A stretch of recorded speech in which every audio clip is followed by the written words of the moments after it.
കുടുംബവിളക്കിലെ പ്രേക്ഷകർക്ക് പ്രിയങ്കരിയായി മാറിയ താരമാണ് ശരണ്യ ആനന്ദ്. അഭിനയം, മോഡലിംഗ് എന്നിവയിലെല്ലാം തിളങ്ങുന്ന ശരണ്യ ഇപ്പോൾ ബിഗ് ബോസ് മലയാളം സീസൺ 6ലെ മത്സരാർത്ഥിയാണ്. സ്ട്രോങ് മത്സരാർത്ഥിയായി ഹൗസിൽ 60 ദിവസങ്ങൾ പിന്നിട്ടു ശരണ്യയ്ക്ക് കഴിഞ്ഞ കുറച്ചു ദിവസങ്ങളായി വസ്ത്രധാരണത്തിന്റെ പേരിൽ വലിയ വിമർശനം നേരിടേണ്ടി വരുന്നുണ്ട്.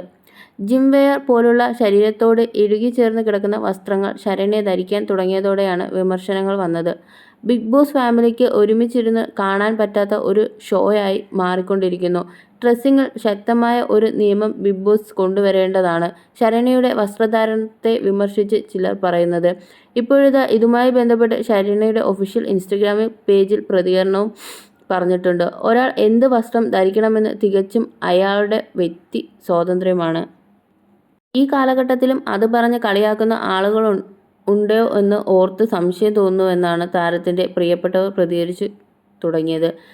ശരണ്യയെ പിന്തുണച്ച് ബി പ്രേക്ഷകരിൽ ചിലരും എത്തിയിട്ടുണ്ട്. അതിൽ ഒരാൾ പറയുന്നത് ഇങ്ങനെയാണ്: ബിഗ് ബോസ് എന്നത് ഒരു ഷോ ഒരു വ്യക്തിയുടെ കഴിവുകളെ മാത്രമല്ല, അവരുടെ വ്യക്തിത്വത്തെ മുഴുവനായി അളക്കുന്ന ഒരു ഷോയാണ്. നമ്മുടെ നാട്ടിൽ ഇപ്പോഴും വസ്ത്രധാരണം ഒരു അന്താരാഷ്ട്ര പ്രശ്നം പോലെയാണ് പലരും കരുതുന്നത്. ഒരാളുടെ ശരീരം അയാളുടെ സ്വാതന്ത്ര്യമാണ്. അയാളിടുന്ന വസ്ത്രം അയാളുടെ ചോയ്സാണ്. സൗന്ദര്യം ഉണ്ടായിരിക്കുക എന്നതും ശരീരത്തിന്റെ സൗന്ദര്യം നിലനിർത്തുക എന്നതുമൊക്കെ വളരെ വലിയ കാര്യങ്ങൾ തന്നെയാണ്. കഷ്ടപ്പെട്ട് ജിമ്മിൽ വർക്കൗട്ട് ചെയ്തും ഡയറ്റ് നോക്കിയും നിലനിർത്തുന്ന സൗന്ദര്യം 10 പേർ കാണുന്നത് കൊണ്ട് ആർക്കാണ് പ്രശ്നം? ഒരു വശത്ത് നിന്ന് നോക്കി തുപ്പലിറക്കുന്നവർ തന്നെയാണ് അപ്പുറത്ത് പോയിട്ട് വസ്ത്രധാരണത്തെക്കുറിച്ച് ക്ലാസ് എടുക്കുന്നത്. ശരണ്യ വസ്ത്രങ്ങൾ നാട്ടിൽ ധാരാളമായി കിട്ടുന്ന ഒന്നാണ്. കൊച്ചിയിലോട്ട് ഒന്ന് പോയി നോക്കിയാൽ മതി, ഇതിലും ട്രെൻഡായി നടക്കുന്നവരുണ്ട്. അവരുടെ സൗന്ദര്യത്തിൽ അവർക്കുള്ള കോൺഫിഡൻസ് ആണ് അവരുടെ വസ്ത്രധാരണത്തിൽ പ്രതിഫലിക്കുന്നത്.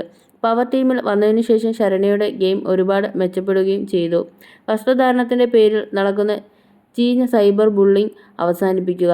ഒരാളുടെ വസ്ത്രധാരണം കൊണ്ട് ഒരാൾ മോശക്കാരിയാവുന്നില്ലല്ലോ. അങ്ങനെ ഓരോരോ അർത്ഥങ്ങൾ കൊടുക്കുന്ന സമൂഹത്തിന്റെ ചിന്താഗതികൾ മാറട്ടെ. നമ്മുടെ നാട്ടിൽ നിന്നും ഇനിയും പാർവതി, ഓമനക്കുട്ടനെ പോലെയൊക്കെ പ്രശസ്തരായ സ്ത്രീകൾ കടന്നു വരട്ടെ.